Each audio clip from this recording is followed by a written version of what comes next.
Menunaikan ibadah haji merupakan ibadah yang penuh berkah dan ridho Allah yang berlimpah-limpah, menjadi penerang jalan kita menuju surga.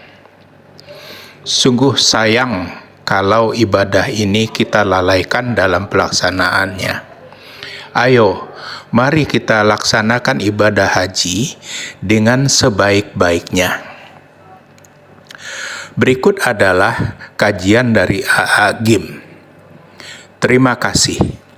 Yang pertama, oleh-oleh terpenting bagi seorang haji adalah perubahan diri kita. Berubah menjadi lebih baik. Itu kemakruran. Makin banyak perubahan menuju baiknya, berarti makin sukses hajinya.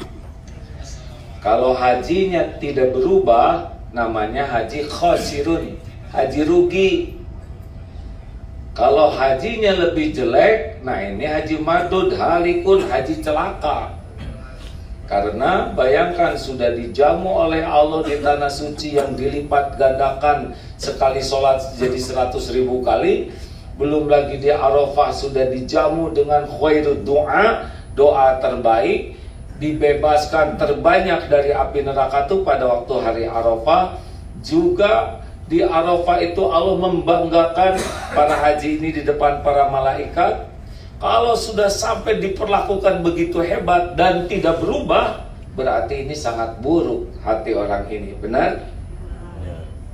Jadi pilihannya cuma satu, Pak. Oleh-oleh terpenting adalah kita berubah menjadi lebih baik. Nah, orang yang baik itu, kalau makin baik itu hatinya makin nyaman. Seperti yang tadi diungkap. Dan kalau hati seseorang nyaman, itu wajahnya juga nyaman. Kita lihat wajahnya tuh, sehingga orang tuh kalau lihat wajah Rasulullah SAW itu ngangenin. Dan perkataan orang yang hatinya baik itu juga perkataannya tuh nyaman, Pak. Dan nulis pun nge-WA tuh nyaman dibacanya. Dan diamnya saja itu bisa bikin nyaman kepada yang lain.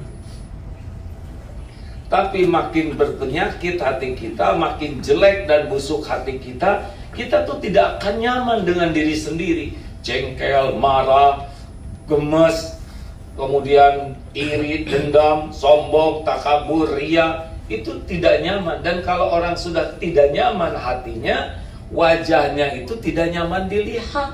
Walaupun cakep, walaupun gimana lah, gak nyaman aja. Dan kalau bicara tidak nyaman didengar, seletak-seletuknya tuh nyakitin. Dan kalau nulis WA juga tidak nyaman bacanya tuh, nggak enak aja kalau dikirimin WA oleh orang itu tuh ya. Ada aja yang bikin nyesek bagi yang baca tuh. Dan kalau ada tuh diemnya aja bikin nggak enak. Nah ini ciri-ciri Rasulullah SAW tuh hatinya baik, sehingga semua terpancar kebaikan. Dan ini oleh-oleh terpenting bagi haji yang mabrur. Yang tadinya celetak-celetuk jadi makin nahan. Kalau pulang haji celetak-celetuk terus, itu sudah kurang baik. Celetak-celetuknya harus yang bagus. Setuju? Yang tadinya kalau beli tukang nawar, yang nawarnya tuh sampai setruk yang ditawarnya. Nah, sekarang mah ini bukan tidak boleh nawar, tapi kalau pedagang kecil untungnya tidak seberapa, ya sudahlah, kita bagi-bagi rezeki, benar? Yang tadinya jarang ke masjid jadi rajin ke masjid. Yang tadinya jarang baca Quran jadi rajin baca Quran.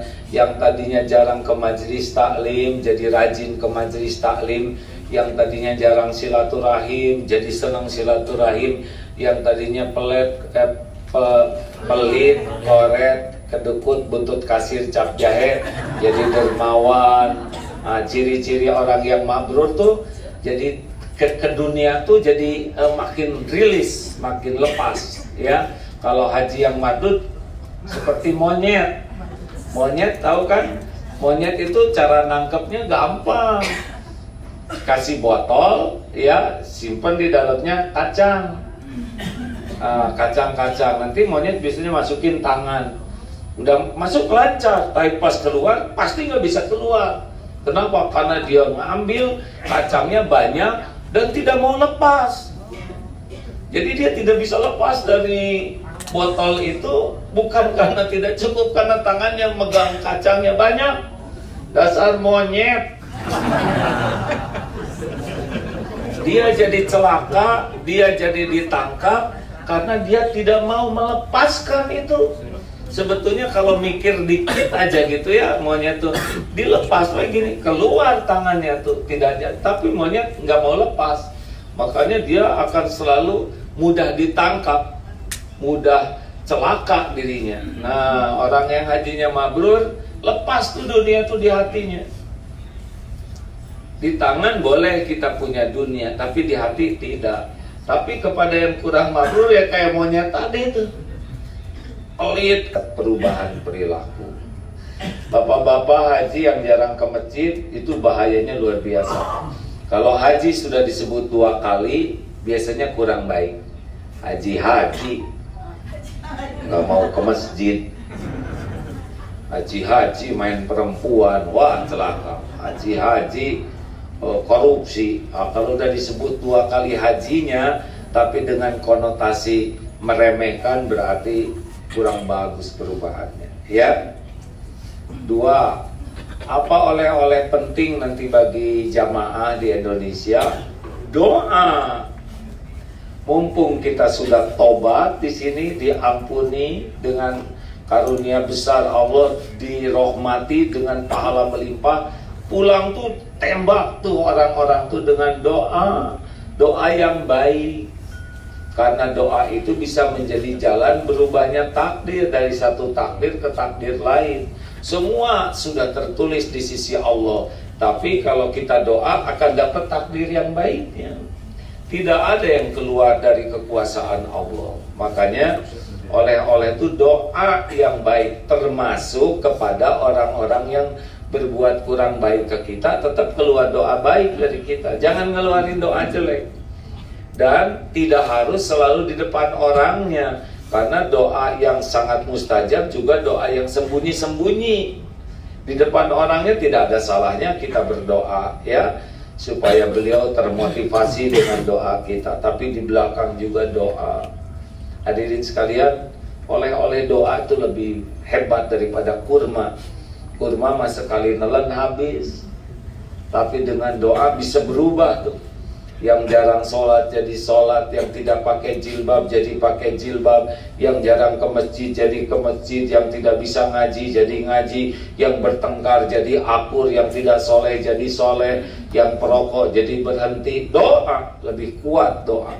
Jadi nanti kalau pulang ke kantor, lihat yang ngerokok teh, doain, ya Allah sing pahit rokok, nah berhentikan dia merokok. Nggak usah diomongin ya, tiba-tiba besoknya teh, saya emang enggak lah, nggak ngerokok. Kenapa Pak nggak ngerokok?